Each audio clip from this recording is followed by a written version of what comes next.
Les 5 forces de Porter. La semaine dernière, nous avions défini l'analyse SWOT et parlé de son importance. Cette semaine, nous allons présenter le modèle des 5 forces de Porter. Ce modèle a été développé par Michael Porter en 1979. Il permet de comprendre le degré de concurrence dans une industrie. Il peut également vous montrer si un produit ou un service est susceptible d'être rentable. Le modèle de Porter prend en compte la rivalité entre concurrents, la menace des nouveaux entrants, la menace de produits et services de substitution, le pouvoir de négociation des fournisseurs et le pouvoir de négociation des clients. Chacune d'entre elles peut jouer pour ou contre vous. Il est donc important de les comprendre. Pour utiliser les 5 forces de Porter comme outil d'analyse, vous devez donc les examiner individuellement. La rivalité entre concurrents.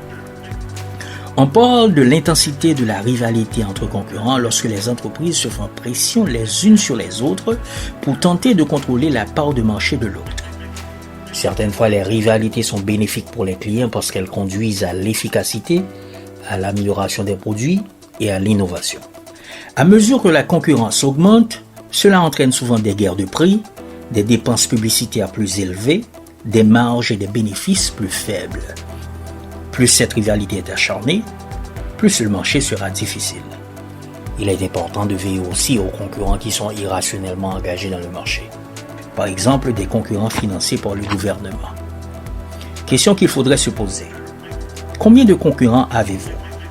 Leurs produits ou services sont-ils aussi bons que les vôtres? Si oui, comment pouvez-vous établir un fort avantage sur eux? Menace de nouveaux entrants potentiels.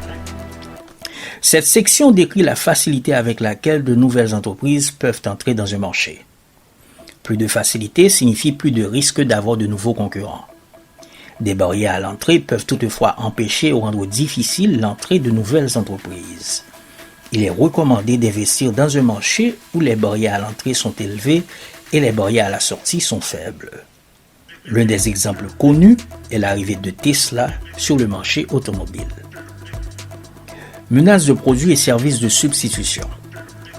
Cette section décrit la facilité avec laquelle un produit peut remplacer un autre, à la fois de la même industrie ou d'une industrie différente.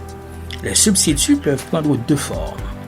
Des produits ayant la même fonction ou la même qualité mais à un prix moindre, des produits de même prix mais de meilleure qualité ou offrant plus d'utilité. Comme exemple, on peut considérer l'avion ou le train, les lunettes ou les lentilles de contact, le service de télévision par satellite ou par câble. Il faut être prudent d'investir dans une industrie qui peut facilement être remplacée par des substituts. Répondez donc à ces questions. Les coûts de changement du client sont-ils faibles? Y a-t-il peu de différences perçues dans les produits?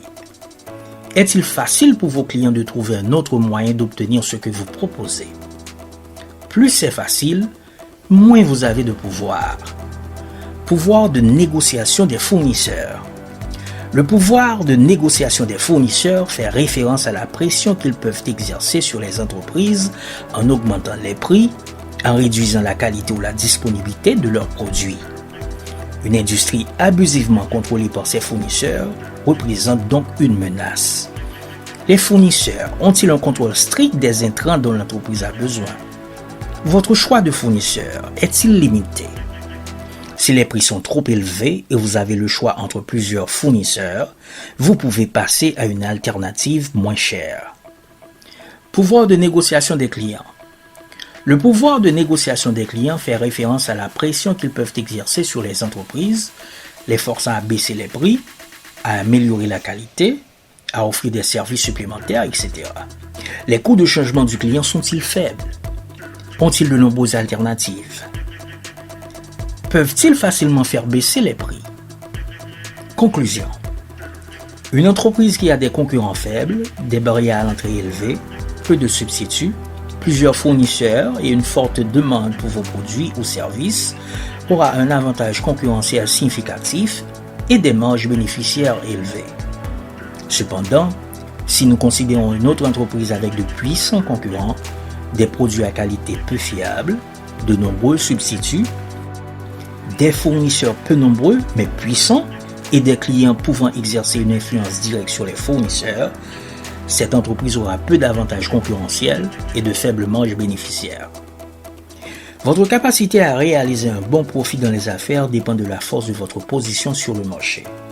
Une fois que vous aurez terminé une analyse des 5 forces, vous serez en mesure de voir clairement où vous êtes à risque afin de pouvoir surmonter tous les obstacles.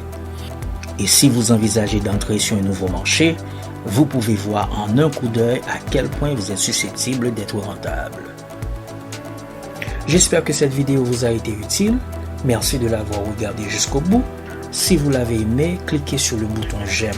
Et si vous voulez voir plus de vidéos, abonnez-vous à notre compte YouTube et n'hésitez surtout pas à laisser un commentaire.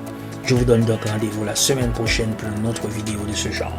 Et je vous dis à plus.